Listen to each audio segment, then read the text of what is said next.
Сәлем достар, сіздермен Ұлжан Жұмабайқызы. Біз бүгін үй жағдайында өте дәмді болып шығатын, түсі де осындай қып-қызыл болатын борщ жасайтын боламыз.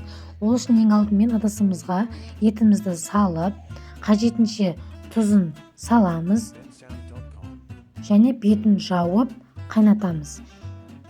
Қайнағаннан кейін артық көбіктерін алып тастап, ет піскенше баяу отта бетін жауып ұстайтын боламыз. Егер сіздерде сүйекті ет болатын болса, соны қоссаңыздар тіпті жақсы. Бұл жерде мен қара кесек етті пайдаландым. Етіміз піскенше біз қалған заттарын барлығын турап дайындап аламыз.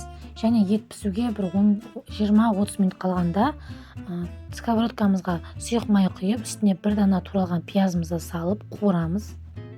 2-3 минуттай пиязымыз жақсылап қуырып алғаннан кейін үккіштен өткізілген сәбізімізді қосамыз. Жарты дана сәбіз.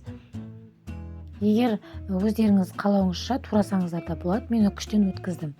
Сәбізімізді жақсылап 2-3 минуттай қуырып аламыз. Одан соң оның үстіне бір дана үккіштен өткізілген қызылшамызды қосамыз. Міндетті емес, үккіштен өткізу турасаңыздар да болады. Оны да жақсылап 2-3 минуттай қуырамыз. Кішкене су шығады. Міне жақсылап қуырылды, кішкене аздап су шықты. Одан соң 2 шай қасық лимонның суын қосасыздар. Егер лимон болмаса, 9% сірке суынан біраз қасық қоссаңыздар да болады. Бұл не үшін? Бұл біздің қызылшаның түсін ұстау үшін қажет. Одан соң 2 шай қасық қызанақ пастасын саласыздар. Оны да жақсылап араластырып, 1-2 минуттай қуырамыз. Және жарты шай қасық тұз саламыз. Оны да кішкене араластырып аламыз. Одан соң бағанағы еттің сорпасынан 1,5 ожау үстіне құямыз. Және 1 шай қасық шекер салып жеңіздер. Бұл дәмін өте керемет қылады. Одан соң бетін жауып 15 минут осы отта ұстаймыз. Міне біздің осы аралықта етіміз де піседі. Етімізді сүзіп аламыз. Одан соң 2 дана картопымызды саламыз. Мына жерде видеоға түспей қалған екен.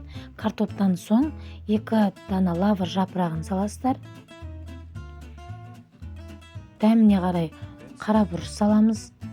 Және орам жапырақтың 4-тен 1 туралған бөлігін үстіне саламыз да барлығын жақсылап араластырып 15 минут баяу отта пісіреміз.